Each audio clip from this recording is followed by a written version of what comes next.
तो हेलो, एक बार फिर स्वागत है आपका यूनिक आईएएस अकेडमी बाय गुलफाम अली राजी में। हिस्ट्री की क्लास चल रही है। हिस्ट्री की आज 22वीं क्लास है और इसमें हम मौर्य एम्पायर के बारे में पढ़ रहे हैं। इससे पहले हम क्लास 21 और 20 में मौर्य एम्पायर्स की वीडियोस के 2 पार्ट्स अपलोड कर चुके हैं, उनको ज़रूर देखिए आप लोग। आगे चलते हैं। तो यहाँ पर बार बार बात आती है चाणक्य की। तो चाणक्य आपसे पूछेगा, चाणक्य या कौटिल्य या विष्णुगुप्त से आपसे जो क्वेश्चन पूछेगा एग्ज़ाम्स में, जनरल नॉलेज में, आमतौर पर जो सवाल पूछेगा आपसे पूछेगा कि कहाँ का निवासी था। तक्षशिला का निवासी था। तक्षशिला में महाविद्यालय में आचार्य भी था, तक्षशिला का निवासी था। और इसकी कथा क्या है कि जब सिकंदर ने या सिकंदर के सेनापतियों ने या यूनानियों ने उत्तरी पश्चिमी भारत में बहुत सी जगहों पर जब कब्जा कर लिया था, तो इसके मन में एक तीव्र इच्छा थी कि विदेशियों को यहाँ से भगाया जाए, विदेशियों को भगाया जाए और इस इलाके को आज़ाद किया जाए। लेकिन इसके लिए कोई एक पावरफुल सपोर्ट चाहिए थी, किसी राजा का या किसी सेना का साथ चाहिए था। तो इसी सिलसिले में ये उस समय के सबसे शक्तिशाली राजवंश मगध पहुंचा था। मगध की राजधानी कहाँ थी? पाटलिपुत्र, आज का पटना। मगध पहुंचा और धननंद के दरबार में गया। तो ऐसी कथा है कि धननंद को इसने समझाया था, यही बताया था कि कैसे उत्तरी पश्चिमी भारत पर विदेशियों ने कब्जा कर रखा है और ये जो खतरा है हो सकता है एक बार आपकी तरफ भी आ जाए, या हमारा जो देश है, हमारी जो भूमि है, सारा का सारा देश ही विदेशों में गुलाम हो जाए। तो इसके लिए उसने धननंद से ये आग्रह किया, रिक्वेस्ट की कि आप जो हैं अपनी सेना लें और विदेशियों को यहाँ से भगा दें। तो ऐसा कहा जाता है, कथाएं हैं कि धननंद ने इसे भरे दरबार में अपमानित किया था। उसी के बाद इसने प्रतिज्ञा की थी कि मैं जब तक अपने इस अपमान का बदला नहीं ले लूँगा तब तक अपनी जो क्या कहते हैं उसको, केश या चोटी बांधूंगा नहीं। खैर जो भी है, उसके बाद ये भटकता रहा। तो ऐसा कहा जाता है, एक कथा है कि चाणक्य जब किसी जंगल से गुजर रहा था तो इसने जंगल में जो कुछ चरवाहे बच्चे थे, किशोर उम्र के चरवाहे बच्चे थे, उनको खेलते हुए देखा। वो एक खेल खेल रहे थे जिस खेल का नाम है राजकीलम खेल। उसमें क्या था कि एक बच्चा जो था वो राजा बना हुआ था, बच्चा नहीं कह सकते, एक किशोर जो था वो राजा बना हुआ था और बाकी किशोर जो थे उसके दरबारी बने हुए थे। माने वो राज दरबार का खेल चल रहा था। और जो किशोर राजा बना हुआ था वो पेड़ के कटे हुए ठूंठ पर बैठा था, उसको सिंहासन के रूप में उसका इस्तेमाल कर रहा था। तो उस किशोर जो कि वो चंद्रगुप्त था, उससे चाणक्य बहुत प्रभावित हुआ और उसके दिमाग में जो योजना चल रही थी उसके अकॉर्डिंग उसने कहा कि इस योजना का, या मेरे दिमाग में जो पिक्चर चल रही है उसका हीरो जो है ये बच्चा होगा। तो जो चाणक्य था वो कहाँ से आया, कौन था, उसके माता या पिता कौन थे, उसके बारे में लेकर के विवाद है। इसकी बात मैं आप लोगों से पहले पार्ट में कर भी चुका हूँ। तो खैर जो भी है, इस समय चाणक्य ने, ऐसा कहा जाता है कि चाणक्य ने चंद्रगुप्त को उसके स्वामी, यानी कि जिस चरवाहे के पास वो पल बढ़ रहा था, उसको कुछ दाम दे करके चाणक्य को ख़रीद लिया और ख़रीद के अपने साथ तक्षशिला ले गया। वहाँ पर उसको आर्मी की ट्रेनिंग दी, पढ़ाया लिखाया और आर्मी की ट्रेनिंग दी। उसके बाद एक छोटी मोटी सेना संगठित की और सेना संगठित करने के बाद इन्होंने जो है अपने विक्ट्री मिशन उत्तरी पश्चिमी भारत में, उत्तरी पश्चिमी भारत कौन सा इलाका? वो इलाका अफ़गानिस्तान, पाकिस्तान, जम्मू कश्मीर के आसपास का इलाका, उसे हम कहते हैं उत्तरी पश्चिमी भारत। वहाँ पर जाकर के इन्होंने मिशन अपने शुरू किए। अच्छा, इनको मौका तब मिला कि जब सिकंदर की डेथ हो गई। सिकंदर की डेथ के बाद यहाँ पर जो भी छोटे छोटे क्षत्रप थे यूनानियों के, क्षत्रप मीन्स गवर्नर, इन्होंने उनको सबको धीरे धीरे करके एक एक करके मार भगाया। उसके बाद इसने मगध पर हमला किया या पाटलिपुत्र पर हमला किया। अच्छा, इसकी भी एक कहानी है कि जब इसने मगध पर पहली बार हमला किया तो मगध की राजधानी यानी पाटलिपुत्र पर हमला किया। बुरी तरह से हारे ये लोग, वो भाग गए, हार के इनको भागना पड़ा। तो इसकी भी एक कथा है कि ये कभी रात में किसी जगह से जा रहा था तो उसे रास्ते में एक झोपड़ी से एक बूढ़ी औरत की आवाज़ आई जो कि अपने बच्चे को डांट रही थी। वो जो बच्चा था वो गरम गरम चावल खा रहा था थाली में, बीच से खा रहा था और बार बार उसका हाथ या मुंह जो है वो जल रहा था। तो बुढ़िया या बूढ़ी औरत जो थी उसने अपने बच्चे को कहा कि तू भी चंद्रगुप्त की तरह बेवकूफ़ी कर रहा है, तू भी चंद्रगुप्त की तरह बेवकूफ़ी कर रहा है और चावलों को एक किनारे से खा। अर्थात चंद्रगुप्त ने क्या बेवकूफ़ी की कि उसने सीधे राजधानी पर हमला कर दिया। होना ही चाहिए था कि धीरे धीरे करके उसके इलाकों को जीतता और फिर राजधानी पर हमला कर देता। ये कथाएं हैं। तो इसी से सबक लेके या सीख लेके चाणक्य ने एक ओर से धीरे धीरे करके धनानंद के इलाकों को जीतना शुरू किया और जब फिर मौका मिला राजधानी पर हमला कर दिया और धनानंद को मार के खुद मगध का राजा बन बैठा। तो इस तरह से चाणक्य ने अपना बदला पूरा किया, किसको साथ लेकर के? चंद्रगुप्त मौर्य को। खैर कथाएं जो भी हों, लेकिन ये निर्विवाद सत्य है, या ये पूरी तरह से सत्य है। क्या सत्य है? कि सिकंदर की डेथ हुई 323 BC में बेबीलोन में। बेबीलोन में सिकंदर की मौत हो गई। सिकंदर टीवी से मरा था, है ना। वो एक्चुअली क्या है, जीवन भर वो लड़ाइयाँ ही लड़ता रहा, विश्व विजय की उसकी चाहत थी। तो इसी अब मिशंस में या इन्हीं अभियानों में उसका स्वास्थ्य जो है गिर गया, टीबी हो गया था। टीबी से उसकी मौत हुई थी 323 BC में बेबीलोन में। ये क्वेश्चन आपसे पूछा जा सकता है। अब 323 BC में ही चंद्रगुप्त मौर्य जो था उत्तरी पश्चिम भारत में राजा बना या सिंहासन पर बैठा। उसने पाटलिपुत्र पर जो कब्जा किया वो उसके 2 साल बाद 321 BC में। पाटलिपुत्र किसकी राजधानी हुई? मगध की। मगध कहाँ है? मगध की जो शुरुआत हुई थी बिहार में गया और भागलपुर ज़िलों से हुई थी। गया और भागलपुर ज़िले जो थे 2, इनको हम लोग उस समय, ये मगध राजवंश था। इसके बारे में हम लोग पढ़ेंगे महाजनपदों में। जो महात्मा बुद्ध के समय के 16 महाजनपद थे उसमें इसकी बात करेंगे, तब आपको मगध के बारे में और डिटेल में बताएंगे। तो बिहार में गया और भागलपुर ज़िलों से शुरू करके जो एक छोटे से मगध एम्पायर की शुरुआत हुई थी, जो बाद में धीरे धीरे भारत के एक विशाल साम्राज्य में बदल गया था। तो 321 BC में, 323 BC में चाणक्य जो था, चाणक्य ने अपने आप को राजा घोषित किया। बाद में इसने मगध की ओर हमले करने शुरू किए। 321 BC में मैंने शायद यहाँ गलत बोल गया, मैं चाणक्य बोल गया। 323 BC में चाणक्य की सहायता से चंद्रगुप्त मौर्य ने अपना राज्याभिषेक कराया, यानी कि उत्तरी पश्चिम भारत में वो राजा बना। और 321 BC में उसने मगध पर कब्जा किया। किसने? चंद्रगुप्त मौर्य ने। तो 321 BC में चंद्रगुप्त मौर्य ने मगध पर कब्जा किया, या मगध की राजधानी पाटलिपुत्र पर कब्जा किया। अब यहाँ पर मैंने एक चीज़ लिखी है, राजा आम्भी। राजा आम्भी जो था, ये जिस समय सिकंदर ने हमला किया था तो राजा आम्भी कहाँ का राजा था? तक्षशिला का राजा था। इसके बारे में कहा जाता है कि जब सिकंदर ने अटैक किया तो आम्भी ने इसका वेलकम किया था, स्वागत किया था। जब भी आप देखोगे ना विदेशियों ने हमले किए हैं तो कोई ना कोई विभीषण हमारे यहाँ जरूर पैदा हुआ है। जैसे आलम खां, जब बाबर ने हमला किया था तो आलम खां का उसको साथ मिला, है ना। उसी तरह से जब क्लाइव आया तो बहुत सारे मीर जाफ़र, राय दुर्लभ और जगत सेठ उसके साथ हो गए थे।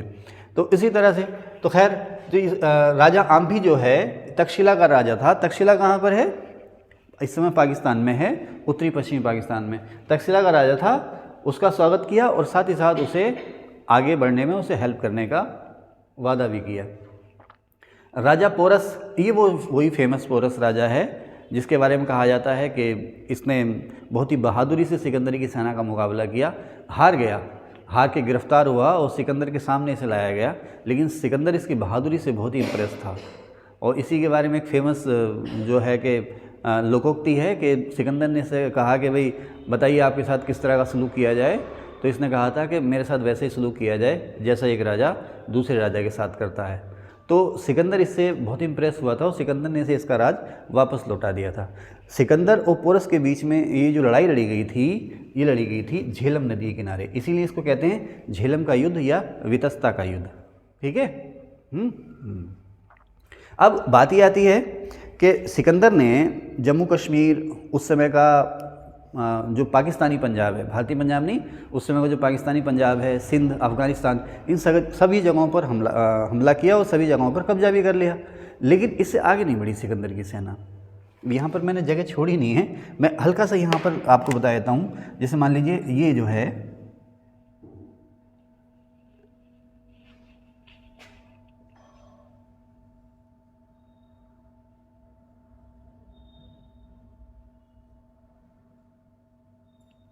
पता नहीं आपको दिखाई देगा या नहीं देगा,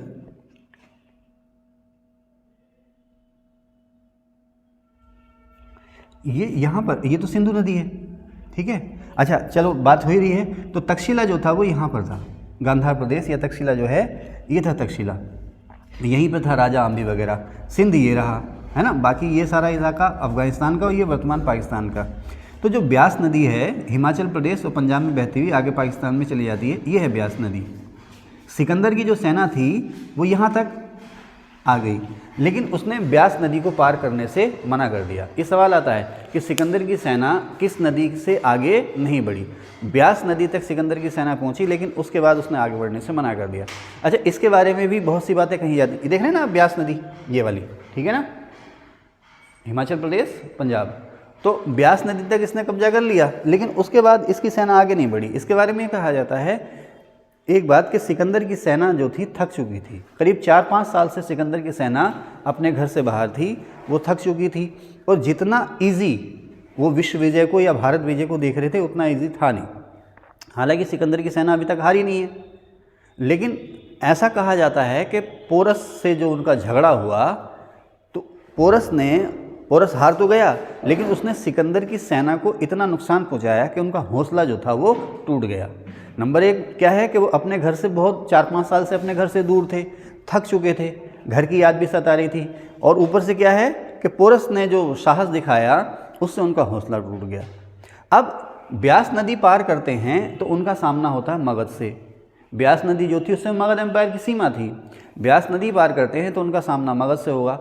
उस समय मगध की सेना जो थी बहुत ही विशाल थी, 3.5 लाख की सेना थी इसमें, और ना जाने कितने घुड़सवार, ना जाने कितने हाथी थे। तो सिकंदर की सेना इस वजह से भी ब्यास नदी को पार करके धननंद या मगध की सेना से लड़ने का साहस न जुटा पाई। उसने आगे बढ़ने से मना कर दिया। आगे बढ़ने से मना कर दिया यानी कि सेना लौट गई। तो ये जो सेना है ब्यास नदी से आगे नहीं बढ़ी। सिकंदर ने भी दबाव नहीं डाला, और सिकंदर भी ब्यास नदी के सहारे होता हुआ वापस चला गया। एक बार क्वेश्चन आया था कि सिकंदर ने वापसी का कौन सा मार्ग चुना, तो वापसी में ब्यास नदी के सहारे वापस लौट गया। फिर रास्ते में बेबीलोन में उसकी डेथ हो गई। ओके, तो अब आपसे क्वेश्चन ये भी पूछेगा कि सिकंदर ने भारत पर हमला कब किया। 326 BC, 326 BC में 326 BC में सिकंदर ने हमला किया था भारत पे। बाद में ये लौट गया था और 323 BC में इसकी डेथ हो गई थी। आपसे ये पूछेगा कि उस समय जब इसने भारत पर हमला किया तो मगध का राजा कौन था। मगध का राजा धननंद था।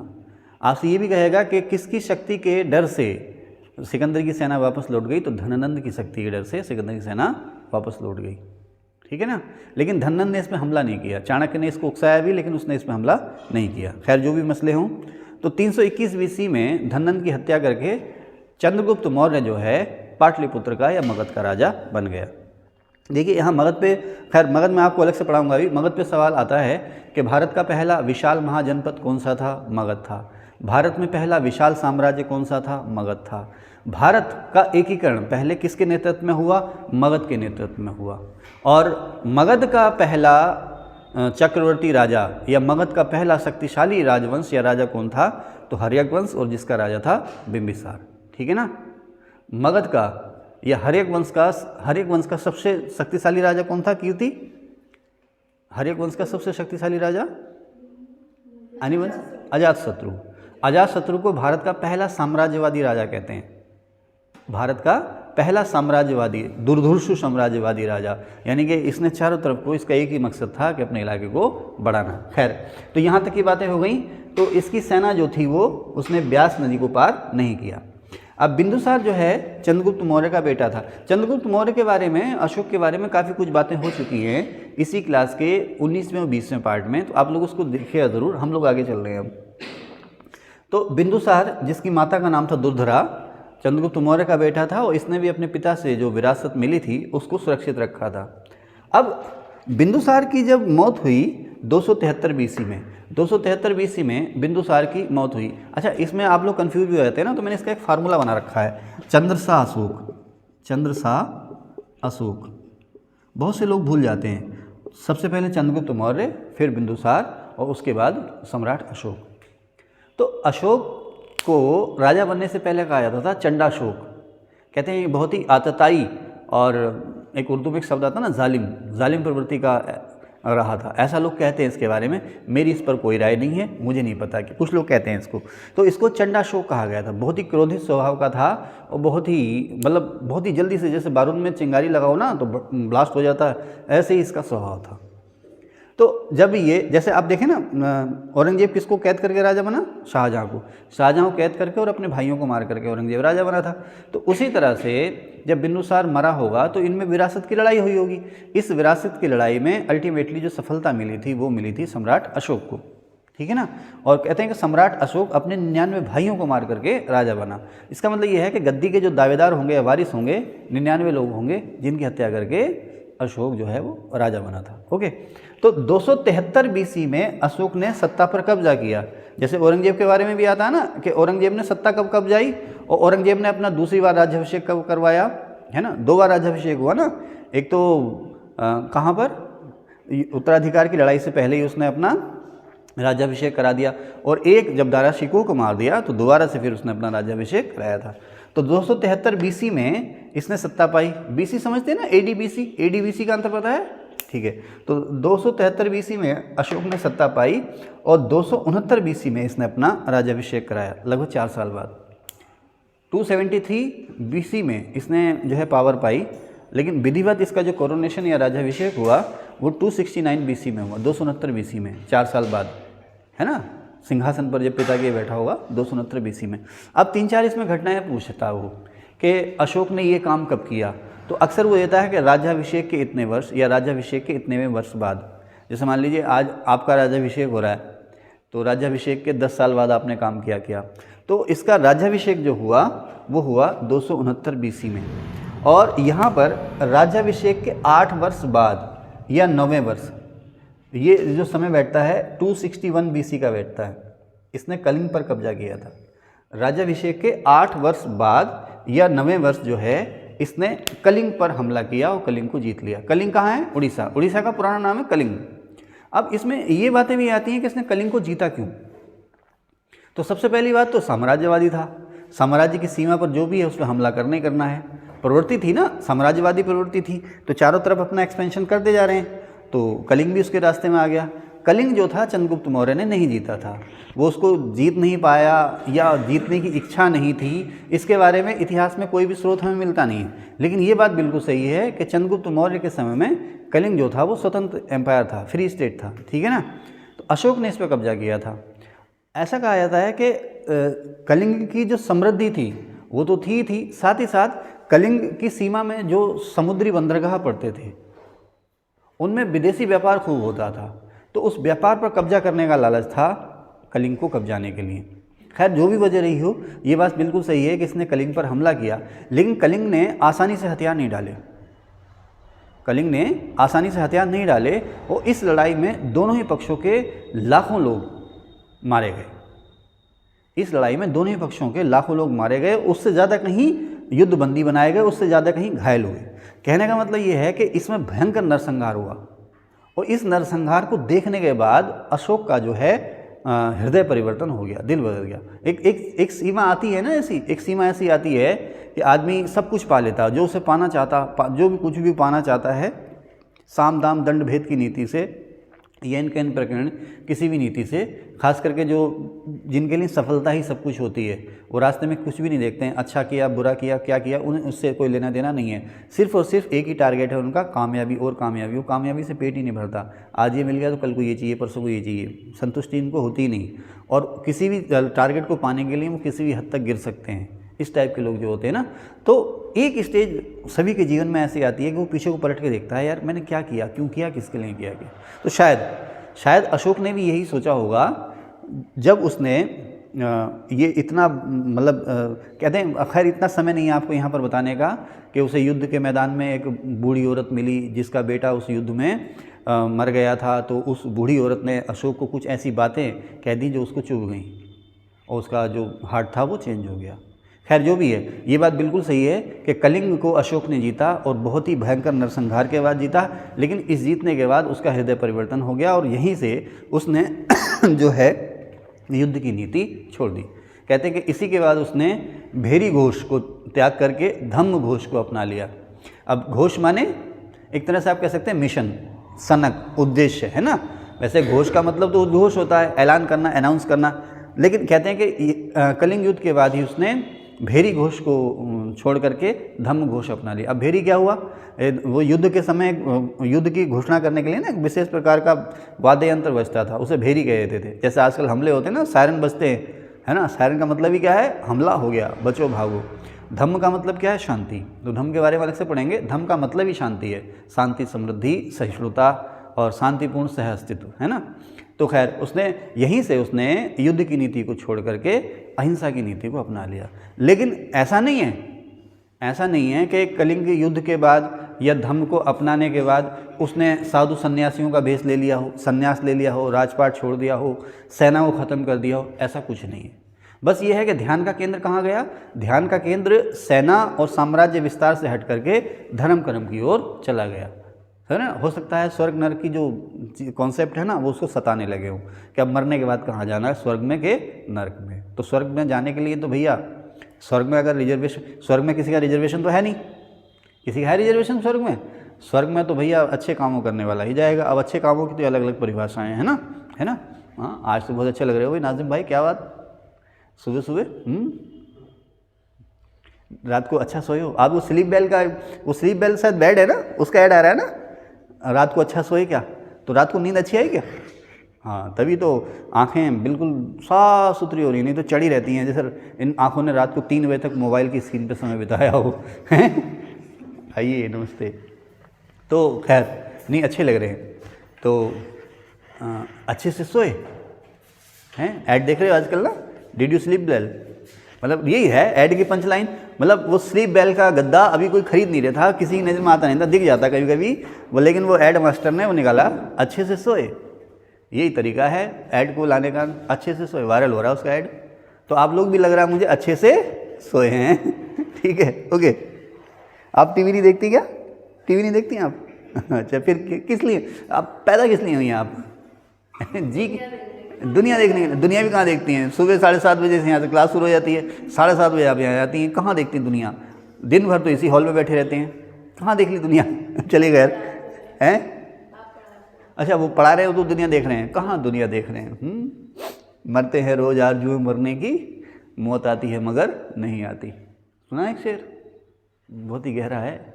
मरते हैं रोज आरज़ू मरने की, मौत आती है मगर नहीं आती। खैर चलें, तो उसका मतलब ये नहीं कि उसने संन्यास ले लिया, राजपाट उसका बना रहा, है ना। लेकिन अब ध्यान का केंद्र जो हो गया, किधर को हो गया? धम्म की तरफ को हो गया, या धर्म कर्म की तरफ को हो गया। इसके बारे में आपसे बात करेंगे अलग से जब हम धम्म की बात करेंगे। फिलहाल अपने टॉपिक पे रहते हैं। कल मैं पूरा दिन आपके साथ यहाँ पर पढ़ाता रहा हूँ ना, तो जैसे एक हाथ तो ये लिख रहा है ना, तो अक्सर ये वाला जो हैंड है ना, ये वाला जो हैंड है मेरा, अक्सर पॉकेट में चला जाता है। तो पॉकेट में जाता है, इसको रेस्ट मिल जाता है। अक्सर आपने ध्यान किया होगा ना, ये वाला जो हैंड है ना, अक्सर पॉकेट में या रेस्ट पोजीशन में चला जाता है। ये वाला हाथ लगातार चलता रहता है, ये वाला हाथ ना, ये वाला हाथ जो है लगातार चलता रहता है। अब जब मैं शाम को क्लास ख़त्म करके जब मैं घर को चला, तो मुझे महसूस हुआ कि इसमें बहुत अच्छा खासा पेन हो रहा है। इसको जब मैं ऐसे लटका रहा हूँ ना, तो इसमें अच्छा खासा पेन हो रहा है। तो अब तो रात घर चला गया हूँ, लेट गया हूँ, अब सुबह आया हूँ तो मेरा ये हाथ कह रहा है कि मुझ पर रहम कर दो आका। ये हाथ कह रहा है कि आका मुझ पर रहम कर दो, ठीक है ना। फिर पेन हो रहा है, तो मैं इसको ऐसे कर लेता हूँ, है ना।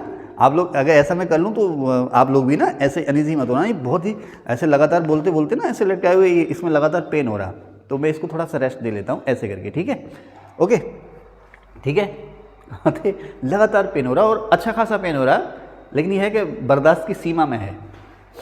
चले भाई, तो यस 273 BC में इसने सत्ता पाई और 269 BC में इसका राज्याभिषेक हुआ।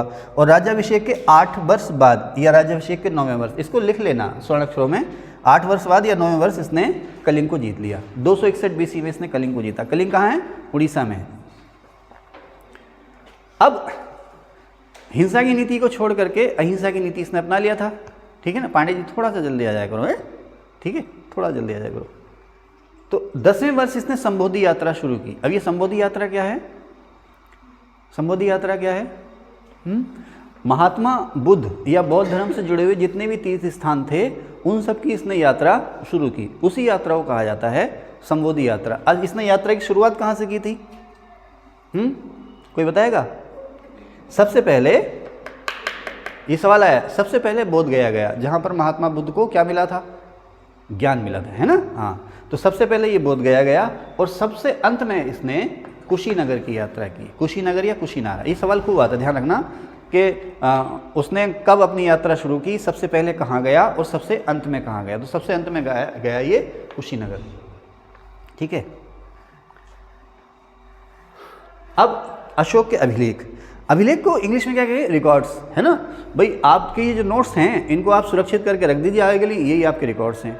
एक सिंपल सा कागज़ है ये, जैसे मुझे रात कोई कागज़ मिल नहीं रहा था, मुझे बहुत सारे नोट्स लिखने थे, तो सामने मेरे एक न्यूज़पेपर पड़ा था, उसी को मैंने उसका रफ जो है विज्ञापन वाला वो निकाला, फाड़ा और उसी में अपना लिखना शुरू कर दिया। ठीक है ना। तो अब ये कागज़ का जो टुकड़ा है ना, ये भी रिकॉर्ड है, इसमें मेरे नोट्स आ गए हैं, ये भी रिकॉर्ड है। हिंदी में से कहते हैं अभिलेख। क्या कहते हैं, अभिलेख। ठीक है। तो अब सरकार जो है, आप कहते हैं ना सुप्रीम कोर्ट, हाई कोर्ट जो है वो अभिलेख न्यायालय हैं। अब तो अभिलेख न्यायालय क्या है, इसका मतलब इनके जो डिसीजन हैं वो रिकॉर्ड के तौर पर रखे जाते हैं, नज़ीर बन जाते हैं। ठीक है। खैर, सम्राट अशोक जो था अपनी प्रजा से बातचीत करना चाहता था। जैसे आजकल है ना प्रधानमंत्री मोदी जी हमारे मन की बात करते हैं ना, मन की बात। तो जब भी मन की बात का कोई सबसे अच्छा एग्जाम्पल है ये आजकल के बच्चों को समझाने का, प्रधानमंत्री जो है मन की बात करते हैं। मन की बात रेडियो पर करते हैं। अच्छा, रेडियो पे क्यों करते हैं मन की बात, क्योंकि रेडियो जो है हर जगह है। अभी भी भारत में बहुत सी जगह ऐसी हैं जहाँ पर टेलीविज़न या इंटरनेट की सुविधा नहीं है, लेकिन रेडियो जो है वो पूरे भारत में हर जगह, रेडियो का कनेक्शन हर जगह पकड़ता है। ठीक है। तो रेडियो पर आते हैं वो, और अब 8-10 मिनट का उनका एपिसोड होता है और वो कुछ कहना चाहते हैं, आपसे कह करके चले जाते हैं, जो भी वो कहना चाहें, है ना। आपसे कुछ आह्वान करना है या अपने बारे में, किसी के बारे में कुछ बताना है ना, आपको किसी चीज़ के लिए मोटिवेट करना है, तो वो मन की बात में कह देते हैं। तो इसी तरह से आप ये कह सकते हैं कि अशोक के भी ये मन की बातें थी। अशोक जो था अपनी प्रजा से कुछ बातें कहना चाह रहा था, कुछ अनाउंसमेंट करना चाह रहा था, अपने बारे में कुछ बताना चाह रहा था और लोगों से कुछ उम्मीदें कर रहा था, या लोगों के मन में बहुत सारे जो प्रश्न हो सकते हैं उन प्रश्नों का जवाब दे रहा था।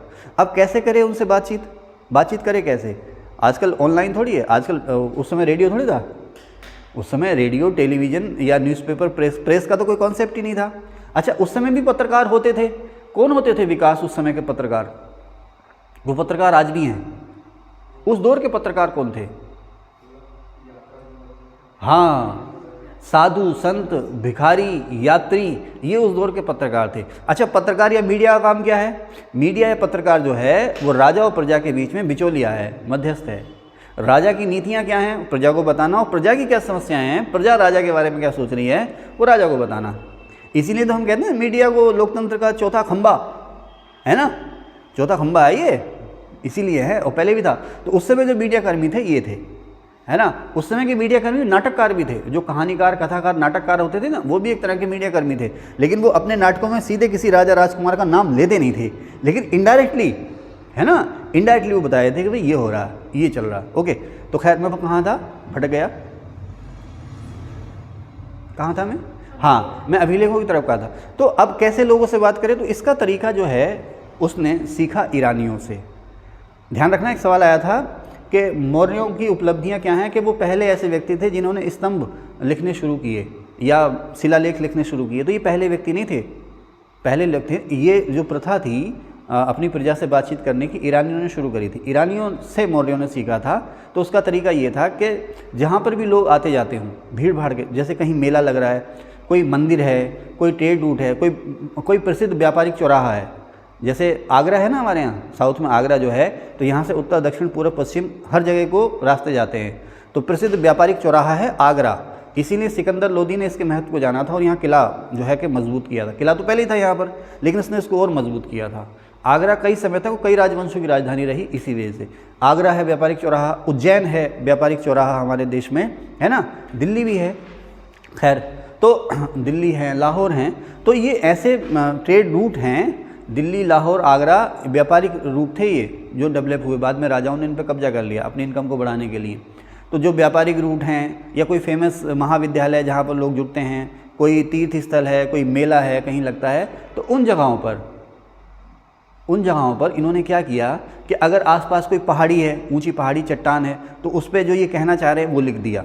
ठीक है ना, कोई आसपास पहाड़ी है, चट्टान है, पत्थर है, तो उस पर कुछ कहना चाह रहे हैं तो उस पर उसको लिख दिया। इसको कहा गया शिलालेख, स्टोन इंस्क्रिप्ट्स। इसको कहा गया शिलालेख। अच्छा, अगर कहीं पहाड़ी नहीं है, कोई प्लेन एरिया है, लेकिन वहाँ पर कुछ लोगों को बताना है, तो क्या किया गया, बड़ा सा पत्थर तराशा गया, बड़ा सा पत्थर जिसे हमने कहा पिलर या स्तंभ, बड़ा सा पत्थर जिसको हम कहते हैं पिलर या स्तंभ, उसको तराशा गया, उस पर लिखा गया और लिख के उस जगह पर उस पत्थर को गाड़ दिया गया। ठीक है ना।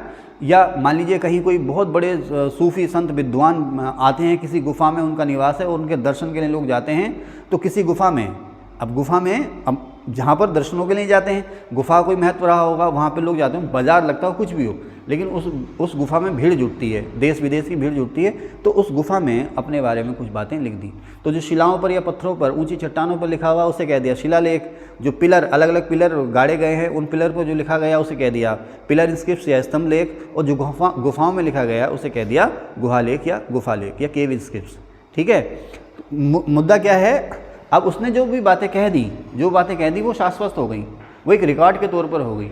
वो हमें क्या है कि उसने ये नहीं कहा, अशोक ने नहीं कहा या चंद्रगुप्त मौर्य ने नहीं कहा या मौर्यों ने नहीं कहा कि हम अभिलेख खुदवा रहे हैं। उनका मकसद ये नहीं था, उनका मकसद सिर्फ यही था कि हम अपने बारे में, हमारे मन में क्या है, हम आपसे क्या कहना चाह रहे हैं, आपसे क्या अपेक्षा है, उसके बीच में जो कन्वर्सेशन, संचार, बातचीत का जो माध्यम था, ये था। अब हम लोग उसको पढ़ते हैं तो हम ही लोग उसको कहते हैं उनके रिकॉर्ड्स या अभिलेख। तो अशोक के जो अभिलेख हैं वो कई हिस्सों में बटे हुए हैं, जैसे बृहद यानी कि बड़े स्तंभ लेख। अब बृहद स्तंभ लेख का मतलब ये नहीं है कि साहब वो बहुत ऊंचा कुतुब मीनार जैसा पत्थर लगाया होगा ना। एक्चुअली इसमें जो बातें लिखी हुई हैं, पैराग्राफ या लाइनें, किसी में कम बातें लिखी हुई हैं, किसी में ज़्यादा बातें लिखी गई हैं। तो जिनमें ज़्यादा बातें लिखी गई हैं उन्हें हम कहते हैं बड़े स्तंभ लेख। इसमें 7 अलग अलग किस्म की बातें लिखी गई हैं, 7 लाइनें लिखी हुई हैं। पहली लाइन, दूसरी लाइन, तीसरी लाइन, चौथी, पांचवीं, छठी और 7वीं लाइन। कहते हैं अशोक के कितने स्तंभ लेख थे? 7। तो 7 स्तंभ लेख का मतलब ये नहीं कि 7 जगह पत्थर गड़े हुए हैं, एक पत्थर पर 7 बातें लिखी हुई हैं। तो पहली बात पहला स्तंभ लेख, दूसरी बात दूसरा स्तंभ लेख, तीसरी, चौथी, पांचवीं और छठी और 7वीं।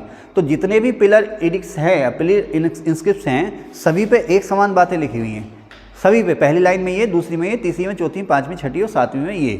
इसका मतलब क्या, किसी एक आदमी ने इसको उकेरा और किसी एक आदमी ने इसको लिखवाया, क्योंकि सब में समानता है। तो इन्हें हम कहते हैं अशोक के बड़े स्तंभ लेख। और ये इसमें 7 लाइनें हैं और 6 जगहों से मिले अभी तक। ये हो सकता है कहीं और भी हो, हमें मिला ना हो, किसी जंगल में हो, तो ये 6 जगहों से मिले हैं। इसके जो 7 स्तंभ लेख हैं, 6 जगहों से कुल 7 मिले हैं। और इसे कहते हैं हम राजकीय घोषणाएं। राजकीय घोषणाओं का मतलब क्या है कि अशोक जो भी अनाउंसमेंट कर रहा था, राजकीय घोषणाएं, ठीक है ना, आदेश नहीं, घोषणाएं, अनाउंसमेंट। ओके। फिर लघु स्तंभ लेख। लघु स्तंभ लेख का मतलब क्या है कि जो 7 लाइनें लिखी हैं उससे थोड़ी सी कम, लघु स्तंभ लेख। तो लघु स्तंभ लेख जो हैं,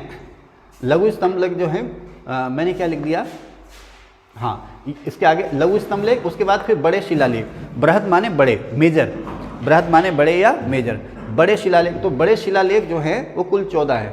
अब इन शिलालेखों के माध्यम से उसने अपनी प्रजा को कुछ संदेश दिए हैं। स्तंभ लेख जो है वो राजकीय घोषणाएं हैं, अनाउंसमेंट हैं। अब क्या घोषणाएं कर रहा है उसको पढ़ लेना आप लोग। और जो शिलालेख जो हैं वो अपनी प्रजा को कुछ मैसेज कन्वे करना चाह रहा, कुछ संदेश देना चाह रहा। जैसे 13वां शिलालेख है ना, वो धम्म महामात्रों को निर्देश देता है कि अकारण लोगों को जो है कि जेल में ना भेजा जाए, प्रजा पर पुत्रवत व्यवहार किया जाए, वगैरह वगैरह। तो 14 लाइनें हैं जो शिलालेख है ना, पत्थर पर जो शिलालेख लिखे हुए हैं उनमें 14 लाइनें हैं, इसलिए उनको हम कह देते हैं 14 शिलालेख। पहला, दूसरा, तीसरा, चौथा, 5वां, 6ठा, 7वां, अलग अलग लाइनें हैं, तो इन्हें हम कह देते हैं 14 शिलालेख। तो शिलालेखों के माध्यम से वो अपनी प्रजा को मैसेज देना चाह रहा है। अब इसमें भी छोटे बड़े हैं, जैसे स्तंभ लेख है ना, बड़े स्तंभ लेख, छोटे स्तंभ लेख, उसी तरह शिलालेख हैं, बड़े शिलालेख और छोटे शिलालेख। और इसके अलावा गुफाओं में लिखे हुए लेख। तो अशोक के जो अभिलेख हैं ये मौर्यों को और अशोक को जानने का बहुत ही बड़ा और सबसे महत्वपूर्ण साधन है। क्वेश्चन भी आया कि मौर्य वंश के या अशोक के इतिहास को जानने का सबसे अच्छा स्रोत क्या है, तो उसके अभिलेख हैं।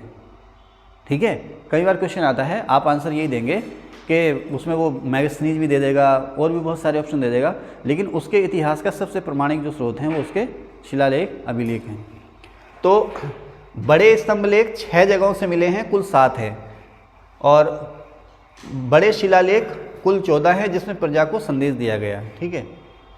अब जो बड़े स्तंभ लेख हैं, मेजर पिलर इंस्क्रिप्ट्स, बड़े स्तंभ लेख। स्वेटर अच्छा लग रहा सर, हमें भी ला दिया ना एक आध ऐसा, लेकिन पैसे ले लेना, ठीक है। तो बड़े स्तंभ लेख है ना, मेजर पिलर इंस्क्रिप्ट्स, तो मैंने इसका एक फार्मूला बनाया है, रामपुर लो प्रयाग की दिल्ली, 6 जगहों से मिले हैं ये। रामपुर लो प्रयाग की दिल्ली क्या है ये? रामपुरवा जगह है ये, रामपुरवा, रामपुर से रामपुरवा, लो से लोरिया राज और लोरिया नंदनगढ़। ये रामपुरवा, लोरिया राज और लोरिया नंदनगढ़ जो हैं सभी बिहार के चंपारण जिले में हैं, बिहार के चंपारण जिले में हैं ये सभी, ठीक है। और फिर प्रयाग या कौशाम्बी, इलाहाबाद, पुराना नाम इलाहाबाद, नया नाम, पुराना नाम प्रयाग ही था, फिर इलाहाबाद हो गया, अब फिर से वो प्रयागराज हो गया, ठीक है ना। तो प्रयाग के पास ये कस्बा था कौशाम्बी, अब तो बहुत बड़ा शहर है। प्रयाग के पास कौशाम्बी से मिला है इसका एक लेक, तो प्रयाग या कौशाम्बी स्तंभ लेक। दूसरा 5वां जो है दिल्ली टोपरा और दिल्ली मेरठ। दिल्ली टोपरा दिल्ली मेरठ की कहानी क्या है ये बताते हैं आपको। 1 मिनट के लिए सांस लेते हैं, जरा इसको पॉज कर देना। तो ये जो आप देख रहे हैं ना प्रयाग या कौशाम्बी शिलालेख या स्तंभ लेख, दरअसल अकबर के समय में कौशाम्बी से ये पिलर मिला था, या पिलर एडिक्स या अशोक का जो कौशाम्बी स्तंभ लेख है वो अकबर के जो कर्मचारी थे उनको दिखाई दिया। अब जब उन्होंने देखा तो उन्होंने देखा कि ये इतने बड़े पत्थर पर इतना बड़ा पत्थर गड़ा हुआ है ये, और इस पर कुछ लिखा हुआ है। उन्हें पता नहीं कौन सी भाषा है ये, कौन सी भाषा है क्या है, लेकिन इस पर कुछ लिखा हुआ है। तो उनको ये महसूस हुआ कि ये पुराने ज़माने का कुछ है, कुछ खास है, कुछ खास चीज़ है जो इतना सेफ तरीके से यहाँ पर गड़ा हुआ है। तो अकबर ने इसे वहाँ से कौशाम्बी से उखड़वाया और प्रयाग के किले में, इलाहाबाद या प्रयाग के किले में गड़वा दिया ताकि ये सेफ़ रहे। बाद में इसका जो भी होगा, पढ़ा जाएगा नहीं पढ़ा जाएगा क्या होगा देखा जाएगा, लेकिन ये सेफ़ रहे, ये नष्ट ना हो। अकबर ने ये भी एक अच्छा काम किया है ना। उसके बाद इसी तरह से टोपरा और मेरठ से फिरोज शाह तुगलक के समय में अशोक के 2 स्तंभ लेख खोजे गए। अच्छा, उनको ये नहीं पता, ना अकबर को पता ना फिरोज शाह तुगलक को पता कि ये किसी बादशाह के हैं, या बादशाह के हैं तो किस बादशाह के हैं, ये लैंग्वेज कौन सी है, क्योंकि इस चीज़ को तो अंग्रेज ही सामने लेकर आए हैं ना। एशियाटिक सोसाइटी ने ही इसको सामने रखा है, क्या थी पॉली लैंग्वेज है ना, और क्या थे बादशाह, क्या थे एडिक्स वगैरह।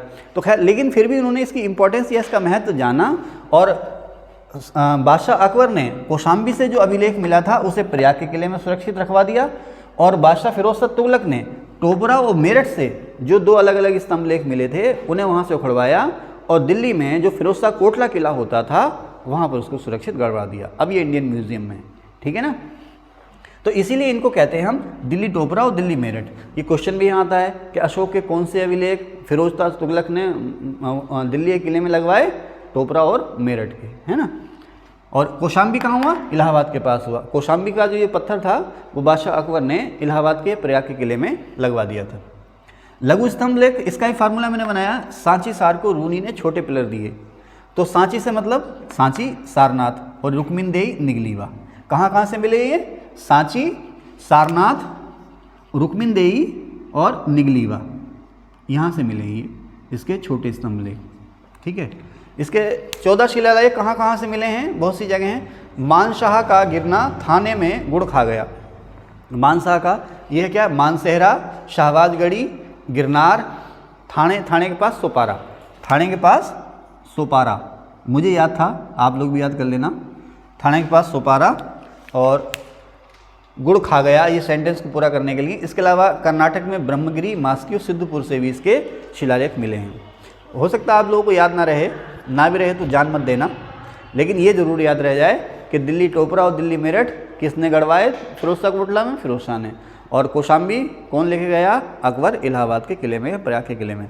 ये ज़रूर याद रहे। ये ज़रूर याद रहे कि कितने स्तंभ लेख हैं? 7 हैं। कितने शिलालेख हैं? 14 हैं। 7 स्तंभ लेख हैं, 6 जगहों से मिले। 6 जगह भले ही आप भूल जाएँ, लेकिन 7 स्तंभ लेख हैं ये मत भूलना। 14 शिलालेख हैं ये मत भूलना, ठीक है। और क्या नहीं भूलना, इनकी लैंग्वेज जो है अभी आएगी, यहाँ पर लिखा है मैंने, देख लेते हैं। इनकी लैंग्वेज क्या थी, भाषा या लैंग्वेज क्या थी। जैसे उसके जो केव इंस्क्रिप्ट्स हैं, गुहा लेख या गुफा लेख जो है उसके, तो उनकी भाषा क्या है? गुहा लेख या गुफा लेख जो हैं, देखना इसकी मेमोरी तो फुल नहीं हो गई, चल रहे हैं। तो उसके गुफाओं में जो लेख लिखे हुए हैं, गुफाओं में जो उसके लेख लिखे हुए हैं वो प्राकृत भाषा में हैं और ब्राह्मी लिपि में हैं। जैसे हम लोग हिंदी किस लिपि में लिखते हैं? कौन सी भाषा में बोल रहा हूँ आपसे? हिंदी भाषा बोल रहा हूँ ना, है ना। उर्दू मिक्स हिंदी बोल रहे हैं आप लोगों से, यही हिंदुस्तानी भाषा है। तो मैं आपसे हिंदी भाषा में बातचीत कर रहा हूँ, और ये कौन सी लिपि लिखी हुई है? देवनागरी लिपि, है ना। तो उसी तरह से अशोक के जो गुहा लेख थे या गुफा लेख थे वो प्राकृत भाषा में थे। प्राकृत जो थी वो आम आदमी की बोलचाल की भाषा होती थी, ठीक है। और कौन सी लिपि में? ब्राह्मी लिपि में। उसके अन्य जो अभिलेख हैं वो पाली भाषा और ब्राह्मी लिपि में हैं। गुफालेख सारे उसके प्राकृत भाषा और ब्राह्मी लिपि में हैं। दूसरे जो स्तंभलेख, शिलालेख या लघु स्तंभलेख जो कुछ भी हैं वो पाली भाषा और ब्राह्मी लिपि में हैं। लेकिन जो कालसी का शिलालेख है उसका, देहरादून के पास जो कालसी शिलालेख मिला है, मैंने यहाँ कहीं लिखा भी होगा ऊपर कहीं, जो कालसी का शिलालेख है वो प्राकृत भाषा में, ध्यान रखना। गुहालेख और कालसी शिलालेख हैं, क्या करें, कहाँ लिखा हुआ है? लिखा है ना, ठीक है, कहीं होगा, अभी ढूंढने से मिलेगा। तो गुहालेख या गुफालेख प्राकृत भाषा और ब्राह्मी लिपि में, अन्य अभिलेख पाली भाषा या ब्राह्मी लिपि में। अब उसका एक अभिलेख ऐसा ही मिला है जो 2 भाषाओं में, तो उसे कहते हैं 2 भाषा का अभिलेख या 2 भाषा का शिलालेख। उसमें एक यूनानी या ग्रीक भाषा और दूसरी आरमाइक भाषा। आरमाइक भाषा जो बोली जाती थी ईरान में बोली जाती थी उस दौर में, ठीक है। तो दो आपसे पूछेगा 2 भाषाओं का अभिलेख, तो उसमें कौन सी भाषा है? एक यूनानी यानी ग्रीक भाषा और दूसरी आरमाइक भाषा। ये कहाँ से मिला है? अफगानिस्तान में कंधार से मिला। कंधार में एक जगह है शारेकुना, वहाँ से अशोक का ये अभिलेख मिला है। अफगानिस्तान में शारेकुना कंधार से इसका 2 भाषा का लेख मिला है, ग्रीक आरमाइक। सवाल आता है भाई, अक्सर फंस जाता है कहीं ना कहीं। 2 भाषा का अभिलेख, कौन सी भाषा उस पर? ग्रीक और आरमाइक। कहाँ से मिला? शारेकुना कंधार से। अब इसका एक खरोष्टी लिपि का अभिलेख, भाषा नहीं खरोष्टी लिपि है जो राइट से लेफ्ट को लिखी जाती है। खरोष्टी लिपि का अभिलेख जो है वो पाकिस्तान में हजारा ज़िले में मानसेहरा से मिला है। हमारे कंबोज भाइयों का मूल निवास स्थान हजारा, ठीक है ना, पाकिस्तान में हजारा ज़िले में मानसेहरा से मिला ये, ठीक है ना। कौन सी लिपि का? खरोष्टी लिपि का, ठीक है। और एक है पुले दारूना, ये आरमाइक भाषा का अभिलेख है। आरमाइक लिपि नहीं, आरमाइक भाषा है, ठीक है ना। आरमाइक भाषा का अभिलेख है ये, और ये मिला है आपका लगबान में पुले दारूना से। हाँ, ये मैंने लिखा भी है, कालसी जो है ये यहाँ पर प्राकृत भाषा का। अच्छा, कनिंघम जो हैं अशोक के अभिलेख खोजे गए। सबसे पहले अशोक के अभिलेखों पर कोई आर्टिकल या कोई लेख जो पब्लिश कराया किसी मैगजीन में या न्यूज़पेपर में, अलेक्जेंडर कनिंघम ने कराया। अलेक्जेंडर कनिंघम को भारतीय पुरातत्व का पिता भी कहा जाता है। तो कनिंघम ऐसा पहला व्यक्ति था, कोई बात नहीं, खुल के खांस लीजिए, खांसी का मौसम है। वैसे अभी इसमें आएगा भी टीफ लेंथर वो था जिसने सबसे पहले अशोक का कोई अभिलेख खोजा। तो खैर कनिंघम ने खोज नहीं की। कनिंघम वो पहला व्यक्ति था जिसने अशोक के लेखों पर या अभिलेखों पर एक लेख, एक आर्टिकल मैगजीन में या अखबार में छपवाया था। इसे भारतीय पुरातत्व का पिता भी कहते हैं। टीफ लेंथर यहाँ लिखा हुआ तो है। टीफ लेंथर जो था सबसे पहले इसने अशोक का कोई अभिलेख खोजा। सबसे पहले अशोक का जो कोई अभिलेख खोजा वो टीफ लेंथर ने खोजा। और कौन सा अभिलेख खोजा गया था? दिल्ली मेरठ वाला जो अभिलेख था ये खोजा गया था सबसे पहले। और किसने खोजा था? 1750 में टीफ लेंथर ने। सबसे पहले पढ़ा कौन सा गया था? दिल्ली टोपरा वाला। ये सवाल खूब आता है कि अशोक के अभिलेखों को पढ़ने में सफलता सबसे पहले किसने पाई? जेम्स प्रिंसेप ने पाई, प्रख्यात भाषाविद था। और सुना इसके बारे में कहानी है, इसे बहुत से दिन लग गए थे, इसको महीनों लग गए थे इसको पढ़ने में।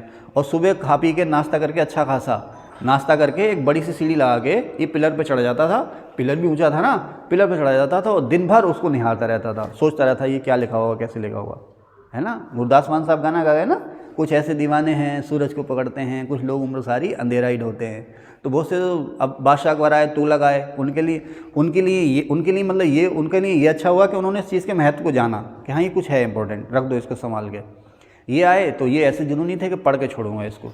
बस सिंधु घाटी सभ्यता की लिपि नहीं पढ़ी जा रही है अभी, उसको भी शायद कोई ना कोई एक दिन पढ़ ही लेगा। तो खैर, तो जेम्स प्रिंसेप ऐसा पहला व्यक्ति था जिसने अशोक के किसी अभिलेख को पढ़ा। कौन से अभिलेख को पढ़ा? दिल्ली टोपरा, ठीक है ना। तो दिल्ली टोपरा जो है वो सबसे ज़्यादा प्रसिद्ध भी है, सर्वाधिक प्रसिद्ध। सवाल आया था कि अशोक का कौन सा अभिलेख सबसे ज़्यादा प्रसिद्ध है, तो दिल्ली टोपरा है। इसकी प्रसिद्धि का कारण क्या है कि जो अशोक के 7 स्तंभ लेख हैं ना, 7 लाइनें, 7 अलग अलग, वो 7 के 7 केवल इसी पे हैं, बाकी पे 6, किसी पे 5, किसी पे 6, 7 के 7 जो मिलते हैं वो इसी में मिलते हैं, दिल्ली टोपरा पे, इसलिए सबसे फेमस है। सबसे छोटा अभिलेख रुक्मिनदेही, सबसे छोटा अभिलेख जो है वो रुक्मिनदेही है। और सबसे सेफ, एक बार सवाल आया था कि इस समय अशोक का सबसे सुरक्षित अभिलेख कौन सा है, तो गिरनार।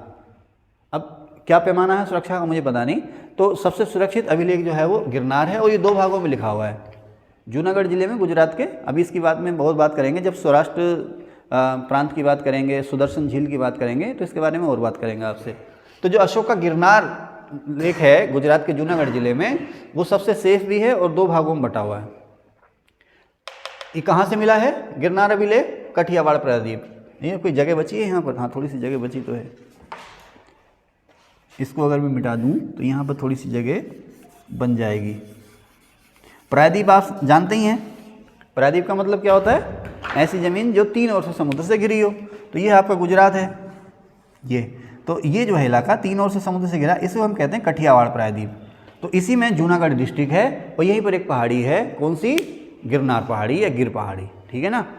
तो यहाँ पर जो अशोक का अभिलेख मिला है वो सबसे सुरक्षित है और 2 भागों में, ठीक है। कर्नल टाड ने खोजा था। किसने खोजा? ये कर्नल टाड ने। कालसी अशोक की साम्राज्य की सबसे उत्तरी सीमा पर मिला हुआ अभिलेख है ये, कालसी शिलालेख या कालसी अभिलेख सबसे उत्तरी है। और लीडी फॉरेस्ट ने खोजा था ये। अगर आप लोग उत्तराखंड का एग्जाम दें कोई जीके का तो उसमें खूब आता है कालसी, किसने खोजा, किस भाषा का है, कहाँ पर है, ठीक है। रानी का अभिलेख, आपका जो प्रयाग या कौशाम्बी अभिलेख है ना, इसको रानी का अभिलेख भी कहते हैं। अच्छा, प्रयाग या कौशाम्बी अभिलेख जो है, फिर से बता दूं, अशोक का कोई एक स्तंभ है, पिलर है या स्तंभ लेख है जो कहाँ पर था? कौशाम्बी में था। कौशाम्बी से उखड़वा के अकबर ने उसे प्रयाग के या इलाहाबाद के किले में गड़वा दिया, तो उसे हम कहते हैं प्रयाग अभिलेख। तो कौशाम्बी अभिलेख और प्रयाग अभिलेख एक ही है। लेकिन ये जो अभिलेख है या पिलर जो है ये इसलिए भी फेमस है कि अशोक का तो है ही है, इससे बाद में समुद्रगुप्त का जो दरबारी कवि था हरिशेन, जिसने समुद्रगुप्त की प्रशंसा लिखी है, वो अशोक के इसी पिलर पे लिखी है। समुद्रगुप्त की जो प्रशंसा लिखी है हरिशेन ने, वो इसी पर लिखी है। कहाँ से मिली ये प्रशंसा? प्रयाग से। प्रशंसा का सत्सम शब्द जो है प्रशस्ति, तो इसलिए इसको प्रयाग प्रशस्ति भी कहते हैं। जब समुद्रगुप्त की बात करेंगे तो और बात करेंगे इसके बारे में। तो यही जो अशोक का स्तंभ लेख है प्रयाग में, इसी पे समुद्रगुप्त की प्रशस्ति लिखी हुई है। और अशोक की रानी कारुवाकी ने बौद्ध संघ को कुछ दान दिया था, उस दान के बारे में ये लिखा हुआ है, इसलिए इसे रानी का अभिलेख भी कहते हैं, दान का अभिलेख भी कहते हैं, ठीक है। दान का अभिलेख, रानी का अभिलेख, कारुवाकी का अभिलेख, अशोक का अभिलेख, समुद्रगुप्त का अभिलेख, सारा का सारा कौन सा? प्रयाग अभिलेख। बाद में इसमें जहांगीर ने भी अपने बारे में कुछ लिखवाया था, जहांगीर ने भी इसमें अपने बारे में कुछ लिखवाया। और उसके बाद इस पर देवनागरी लिपि का भी एक अभिलेख मिला है, वो पता नहीं किसने लिखवाया, ठीक है। तो ये जो आपका रानी का अभिलेख या प्रयाग या कौशाम्बी का अभिलेख है, इस पे मेजर भी है और माइनर भी है, यानी कि बड़े स्तंभ लेख की जो बातें लिखी हुई हैं वो भी हैं, और छोटे स्तंभ लेख की जो बातें हैं वो भी इसमें लिखी हुई हैं, ठीक है। अब यहाँ पर बात आती है पृथक कलिंग शिलालेख या पृथक कलिंग प्रज्ञापन। ये क्या है भाई? सेपरेट कलिंग एडिक्ट्स या सेपरेट कलिंग इंस्क्रिप्ट्स, ये क्या बला है ना, समझ में नहीं आता। किसी को पता है? अब तो खैर पढ़ लिया होगा, देख लिया होगा, है ना। जैसे कल मुझे पता ही नहीं, बोर्ड पर मैं लिख रखा, आप लोग आगे आगे आंसर दें। मैं मेरी क्लास अचानक इतनी होशियार कैसे हो गई, फिर मुझे ध्यान आया अरे बोर्ड पर तो सब लिखा हुआ है। तो क्या है भाई पृथक कलिंग प्रज्ञापन? कलिंग के बारे में अलग से कुछ लिखना। दरअसल अशोक के कुल कितने शिलालेख हैं? 14, है ना। अब उड़ीसा में गंजम डिस्ट्रिक्ट से, जोगढ़ से, और पुरी डिस्ट्रिक्ट से, धौली से, उड़ीसा में ध्यान रखना, उड़ीसा में पुरी डिस्ट्रिक्ट से, धौली से, और गंजम डिस्ट्रिक्ट से, जोगढ़ से अशोक के 2 शिलालेख मिले हैं, ठीक है, मिल गए, ओके।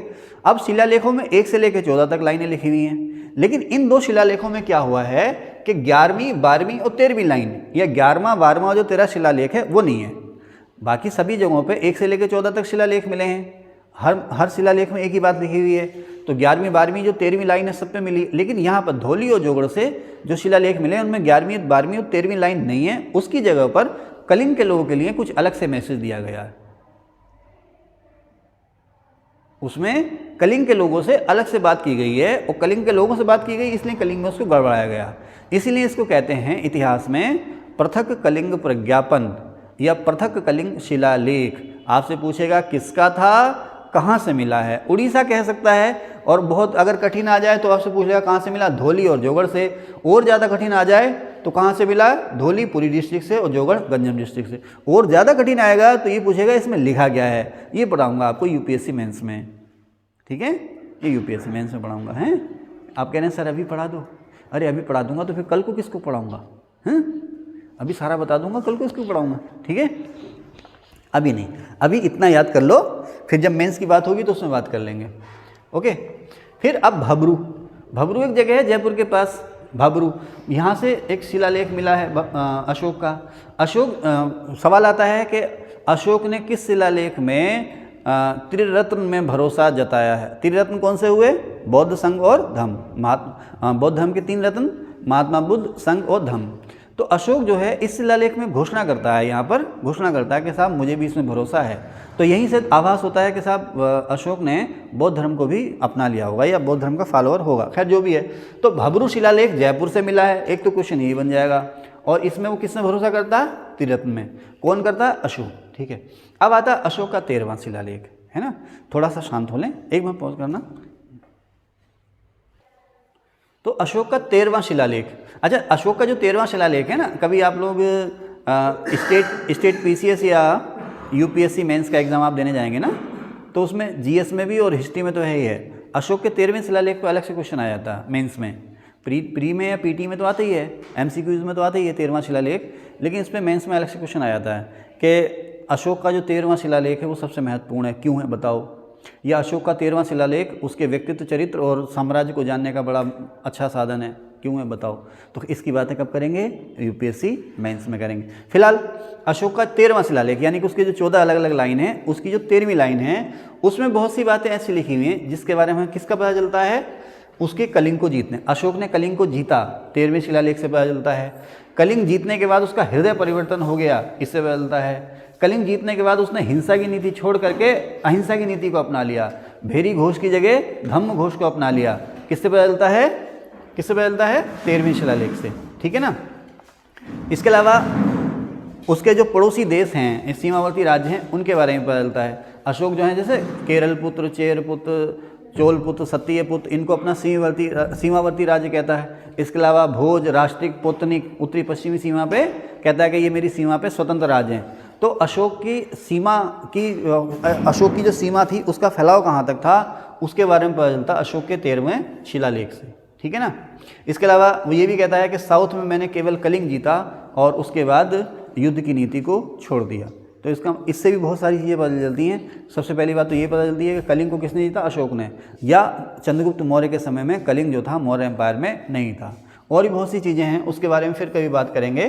तो अशोक का 13वां शिलालेख इसलिए बहुत ही महत्वपूर्ण है। भाषाओं की बात हो गई, इसमें कुछ छूटा नहीं है, तो बड़ी अच्छी बात है। जो हिस्ट्री की हमारी क्लास थी 22वीं, वो एक ही पार्ट में पूरी हो गई है। अब इससे आगे चलते हैं। इस क्लास में बस इतना ही। Thank you.